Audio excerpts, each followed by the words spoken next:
guys, I'm Sarah from Sincerely Sarah D, and today I'm going to teach you a tutorial on hanging fabric with liquid starch. For this particular project, you just need fabric, liquid starch, and I like to apply my starch with a roller, but you can use a brush depending on how large the space is.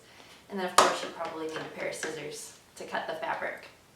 So what you're going to do is you're going to pick a fabric, and I've used, this is a heavyweight upholstery fabric. It's 100% cotton, but keep in mind that it will shrink because it's 100% cotton and you're going to get it wet.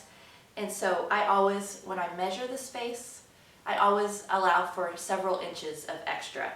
And so I'm just doing it with like a tiny little piece just to show you how to do this. But what I've done is I've put a little liquid starch in my tray, and when I did a large scale piece, I placed this on my tile floor and I just used the roller and applied the starch to the floor. You can do it in a tub if you want to contain the mess and you don't have a tile, because you definitely don't want to do it on a wood floor or carpeting.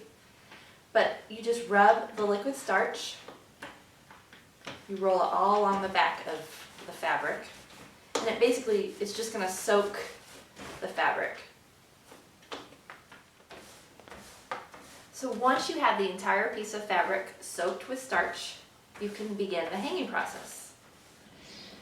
I have just a dry, clean space here, and what we're going to do is we have our fabric, which has been drenched with liquid starch, and you're just going to apply it by just placing it where you want it to be. Now this is a much smaller piece than if you're actually doing the wall, and the fabric gets really, really heavy and it gets kind of difficult to hang. This is the hardest part of the whole tutorial.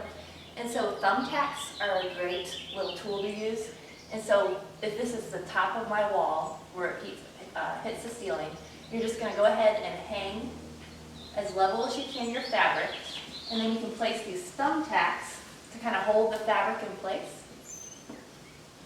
And then from there, you just rub the fabric, and you're just going to kind of go in downward motions, getting all those bubbles, air pockets out of the fabric.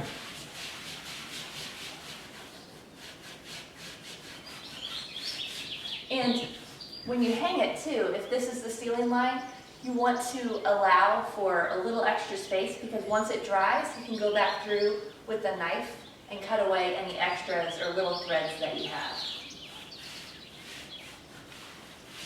And let it dry, and then you have a fabric wall. Here's my finished product. I did it in my half bath. This is the fabric wall that's been hung with starch. And originally I had done the whole wall, and then when we added this wall treatment, we took off this bottom half, and I just cut with a razor blade and pulled it away, so it's super easy to remove. It did no damage. This is the actual drywall. You can see it, and it did no damage to the drywall. So it's a great wall treatment for renters as well as homeowners.